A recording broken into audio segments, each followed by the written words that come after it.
What if the universe doesn't respond to what you say you want, to what you already are? Nikola Tesla once said, if you want to find the secrets of the universe, think in terms of energy, frequency, and vibration. He wasn't speaking in metaphor. He meant that everything matter. Thought emotion has a measurable resonance, and when those frequencies align, they attract. When they don't, they repel. Joe Dispenza says it another way. You don't attract what you want. You attract what you are being. Tesla and Joe, separated by a century, both pointed to the same truth. You are not separate from the field. You are the field, shaped by the energy you broadcast, your identity, your thoughts, emotions, and self-images, the tuning fork through which reality vibrates back to you. Tesla discovered that resonance creates movement without contact. Two tuning forks of the same pitch, when one vibrates, cause the other to vibrate too even across distance. That invisible communication is what Joe calls coherence. He teaches that your heart and brain must vibrate in coherence before the field can mirror your intention. You can't think abundance while feeling fear. You can't project love while resonating with unworthiness.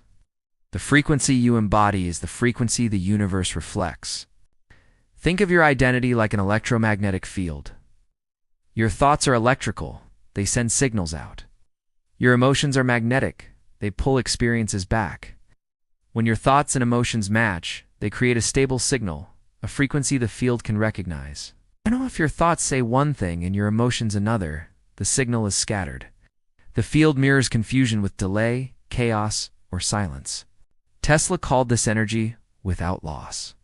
When a signal is pure, it travels without distortion. That's the essence of creation. Joe Dispenza takes this principle and brings it inward. He teaches that when your internal state becomes coherent, when your heart and mind agree, you become the pure signal. The field doesn't question it, simply echoes it back. So who are you being? That question matters more than any intention, affirmation, or wish. You can't escape your own frequency. The world isn't showing you what's out there, it's showing you who you are in here.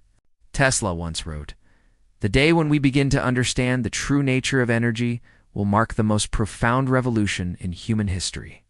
He didn't know it yet, but he was describing the inner revolution Joe Dispenza would later teach, a revolution of self-awareness. Because once you understand that your energy is your identity, you stop trying to manipulate the outer world and begin to master the inner one. Joe often explains it like this. If you wake up feeling like your past, you'll think the same thoughts, act the same way, and feel the same emotions. You'll keep broadcasting the same frequency, and the field will keep reflecting it. To change your life, you must change the signal. You must become someone new in consciousness before anything new can appear in matter. Tesla never built anything without first constructing it completely in his imagination. He said, "When I get an idea, I start at once building it up in my imagination. I change the construction, make improvements, operate the device in my mind." He held the vibration of the idea before the world could see it. Joe teaches us to do the same, but with our identity. You must hold the vibration of your future self until the field begins to mirror it. That's not delusion, it's frequency mastery. When Tesla worked, he often withdrew from the world for days, sometimes forgetting to eat. He wasn't escaping reality, he was merging with it.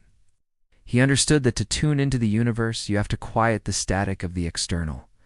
Joe calls this entering the field of the self, that moment in meditation when you stop identifying with the body, the environment, and time.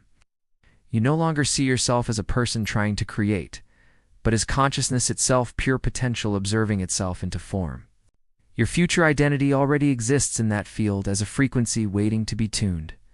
When your emotions match the vibration of that reality, you step into resonance with it, and the field organizes itself around your new signal. That's not magic, that's physics.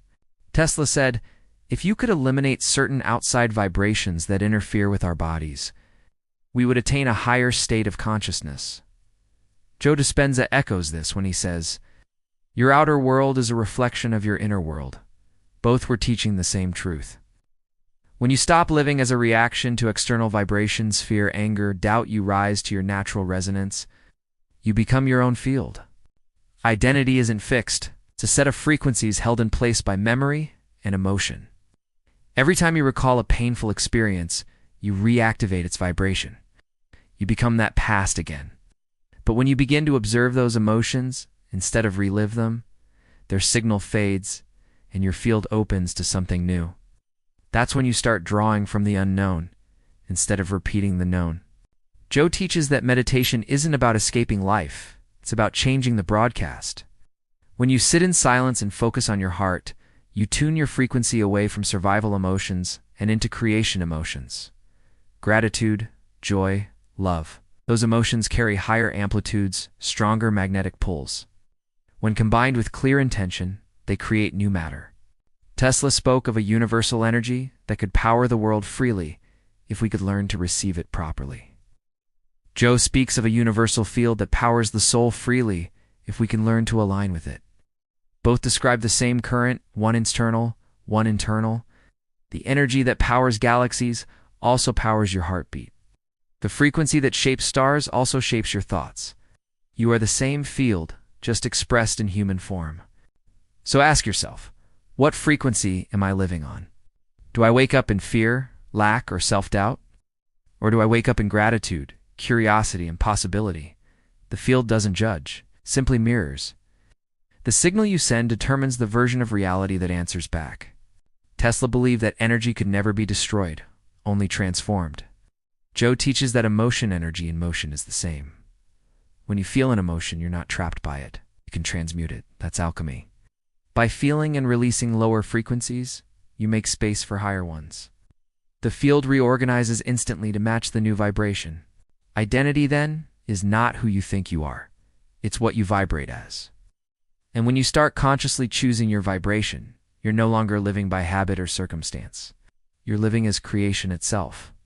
Tesla once said, "If your hate could be turned into electricity, it would light up the whole world." He was half joking, but he was right. Emotion is energy, can destroy or illuminate. Joe shows us that when you choose emotions consciously, you illuminate from within. Gratitude and love create coherence, and coherence creates power. When you begin living from the field of the self, you stop chasing results. You start radiating them. You no longer need to manifest because you realize the signal is already broadcasting. You've become the frequency of alignment itself. The people, opportunities, and synchronicities you meet are just reflections of your field saying, "We heard you." The future self you dream of, calm, confident, abundant already exists in the field as vibration. When you embody those emotions now, you collapse that potential into reality. You've matched the frequency.